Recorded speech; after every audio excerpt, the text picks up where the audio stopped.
relatório final da comissão mista que analisa a Lei Candir será apresentado amanhã. Está na pauta do plenário o projeto que regulamenta os aplicativos de transporte de passageiros. E sessão especial celebra os 500 anos da Reforma Protestante. Destaques desta edição do Senado Notícias.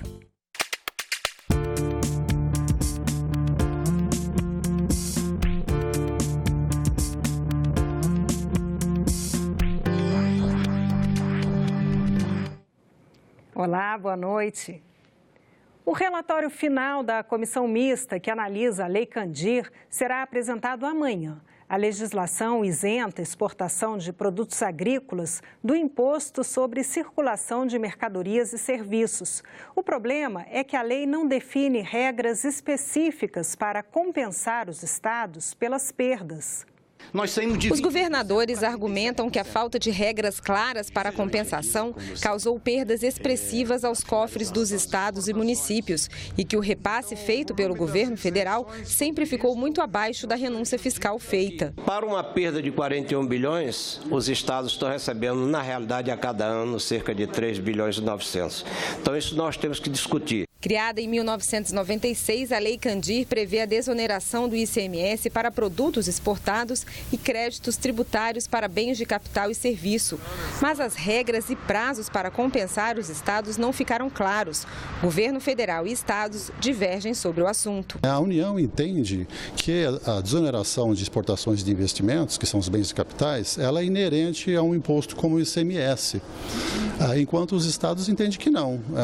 O ICMS ele é o imposto de competência deles e dado que é necessário, a União entende que é necessário haver a desoneração, eles precisam de compensação por essas perdas de receita. Os governadores também argumentam que outras medidas devem ser adotadas para resolver o problema da compensação aos estados. Eu sugiro, até para dar encaminhamento a essa comissão, senador Welles, que se estude um fundo que taxe as importações, principalmente de produtos que tiram a competitividade da indústria brasileira. A comissão mista foi criada para apresentar uma solução para compensar essas renúncias fiscais. Numa ação movida pelo Pará e outros 15 estados, em novembro do ano passado, o Supremo Tribunal Federal deu um prazo de 12 meses para que o Congresso Nacional regulamentasse o repasse desses recursos. O relatório final da comissão mista será apresentado nesta terça-feira. Estamos trabalhando para cumprir a determinação expressa no artigo 91 do ato das disposições constitucionais transitórias, introduzida pela emenda constitucional 42 de 2003, para editar essa lei complementar com os critérios, os prazos e as condições em que se darão os repasses compensatórios. Medida essa corroborada pela decisão do Supremo Tribunal Federal. O relatório do senador Wellington Fagundes precisa ser aprovado pela comissão mista, pela Câmara e pelo Senado. Caso a matéria não seja aprovada no prazo estabelecido pelo STF, caberá ao Tribunal de Contas da União fazer os cálculos do repasse. Os senadores aprovaram a urgência para a votação em plenário da proposta que regulamenta os aplicativos de transporte como o Uber e o Cabify. A votação está prevista para amanhã. Outra proposta que deve movimentar a casa esta semana é a que unifica a alíquota do ICMS para o querosene de avião em todos os estados. A alíquota do ICMS cobrada pelo querosene utilizado nos aviões varia de 1% a 25%. E, segundo as companhias aéreas, esse custo corresponde a 40% do preço das passagens. O projeto de autoria do senador Randolfo Rodrigues prevê uma alíquota única para todos os estados, no valor de 12%. O relator da matéria na Comissão de Infraestrutura acredita que a medida pode democratizar o transporte aéreo. O setor terá dificuldades de manter os serviços a preço acessível à população, se não forem tomadas medidas para reduzir os custos operacionais das empresas.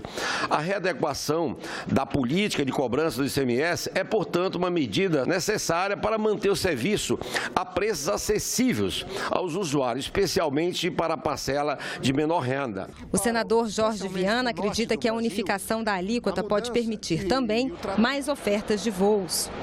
A mudança e o tratamento de combustível da aviação também resolve um problema daquilo que nós ainda não temos, queremos ter, que é a aviação regional, que é feita com pequenas aeronaves.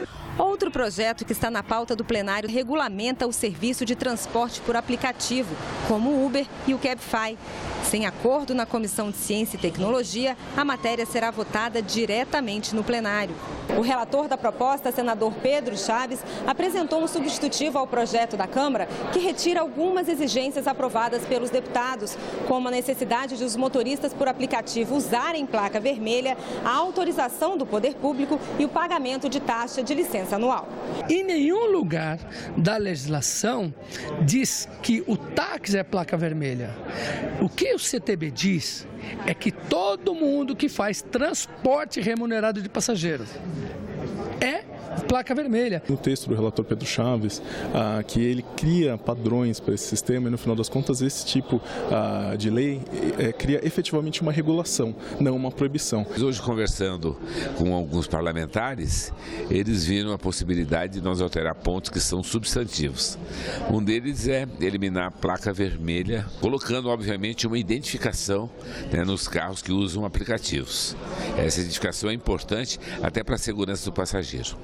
O segundo ponto que eu vejo importante é que quem dirige o aplicativo não precisa ser proprietário do carro, porque isso realmente limita demais, como acontece hoje com os táxis, né? E o terceiro ponto, o poder público é meramente fiscalizador e não permissionário. Se a proposta for alterada, terá de ser votada novamente pelos deputados. Para evitar isso, é preciso que o presidente Michel Temer vete os artigos que o relator gostaria de modificar. O presidente do Senado, Eunício Oliveira, conversou com o senador Pedro Chaves para tentar um acordo. O presidente do Senado, Eunício Oliveira, ele já se predispôs de dialogar realmente com a presidência no sentido de viabilizar esses vetos. Eles são essenciais para que seja aprovado.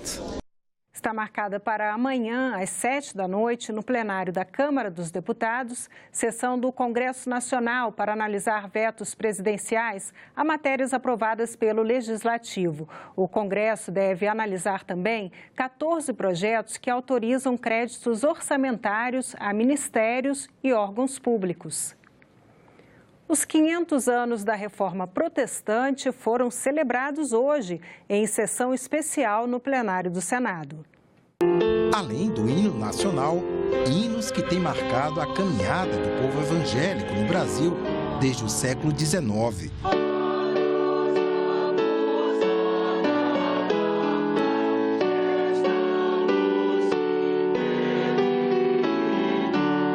O movimento, que começou com o monge agostiniano alemão Martinho Lutero e que varreu a Europa, não impactou apenas a história do cristianismo, mas trouxe mudanças políticas, sociais, econômicas. Um legado que ainda hoje influencia vidas e instituições. Martinho Lutero foi tocado profundamente no seu estudo das Escrituras Sagradas, particularmente no seu estudo da Epístola aos Romanos, de que o perdão é dádiva divina. E se não o for, não será perdão de verdade. É Deus que veio a nós e vem a nós por sua graça. É a graça de Deus, é o presente de Deus que transforma a vida, e este é o grande legado. Para nós não é tanto lembrar nem de Lutero, nem de Calvino, nem de João Hus, nem de Wycliffe, nem de tantas mulheres, Catarina e assim por diante, mas é lembrar que o Evangelho é que foi de novo colocado como central para a vida de fé de todos os cristãos e cristãs. O senador Cristóvão Buarque, que não pôde participar da sessão, fez questão de deixar um pequeno discurso ressaltando a contribuição de Lutero e da reforma. Lutero foi um dos homens mais corajosos da história ao defender sua ética e seu pensamento, enfrentando o poder absoluto do Papa em Roma e de todos seus cardeais e bispos espalhados pelo mundo, dominando os próprios reis e príncipes. Este grau de intolerância e de violência que hoje a gente vê pelas estatísticas no país é a falta de Deus no coração das pessoas, é a falta de Deus na mente das pessoas, é a falta da compreensão de que temos que nos respeitarmos uns aos outros, na família, na escola, no trabalho, mas especialmente aqui, numa casa política.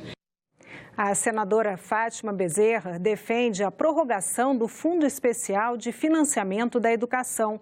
Ela é entrevistada do programa Assunto de Estado, que discute a educação no Rio Grande do Norte. A rede pública de ensino do Rio Grande do Norte tem mais de 630 mil alunos. O desempenho desses estudantes está abaixo da média nacional. O resultado do último Índice de Desenvolvimento da Educação Básica mostrou que os alunos do ensino fundamental do Rio Grande do Norte estão à frente apenas dos alunos de outros 4 estados. No caso do ensino médio, eles ocupam a penúltima posição. Para a senadora Fátima Bezerra, entrevistada do programa Assunto de Estado, é preciso aumentar os investimentos em educação. Ela defende uma proposta de emenda constitucional que torna definitivo o Fundeb, o Fundo Especial da Educação, que garante a capacitação dos profissionais do setor. O Fundeb, como você acabou de dizer, o que é que diz a sigla do Fundeb? É o Fundo de Manutenção e Desenvolvimento da Educação Básica e Valorização dos Profissionais da Educação. Ele veio para substituir o antigo Fundef, que tinha os seus méritos, mas ao mesmo tempo tinha um equívoco grande, o Fundef, porque, como o próprio nome dizia, era um fundo voltado somente para o ensino fundamental. E a creche? E a pré-escola? E o ensino médio? Será que para os filhos do povo do Brasil, né, bastava o Estado garantir a eles somente o ensino fundamental? Eles não têm direito também de botar seus filhos numa creche, e numa creche boa, a educação, a pré-escola e assim por diante. Então, o Fundeb veio para corrigir essa visão fragmentada, que era o Fundef, e trabalhar dentro de uma visão global. O programa Assunto de Estado vai ao ar hoje à noite, logo depois do programa Argumento. E por falar em argumento, o senador Pedro Chaves é o convidado do programa de hoje. Ele é o relator do projeto no Senado que regulamenta os aplicativos de transporte de passageiros como Uber e Cabify. Pela estatística que eu recebi, nós temos 17 milhões de usuários de Uber no país. Nossa! É um número significativo. Considerável, hein? Exato. Enquanto de táxi é 130 mil. Então você nota como realmente o Uber entrou para valer. Quando eu falo preço, Uber é o aplicativo. E é o preço da modernidade. Nós temos que assimilar isso. Tem que conviver os dois. É uma inovação tecnológica importante, a utilização de aplicativos, como ocorre em diversas outras atividades, outros ramos. A entrevista completa você assiste daqui a pouquinho, logo depois do Senado Notícias, no programa Argumento. E nós ficamos por aqui. Você pode rever as reportagens desta edição na nossa página na internet, senado.leg.br/TV. Muito obrigada pela companhia. Continue sintonizado aqui na TV Senado.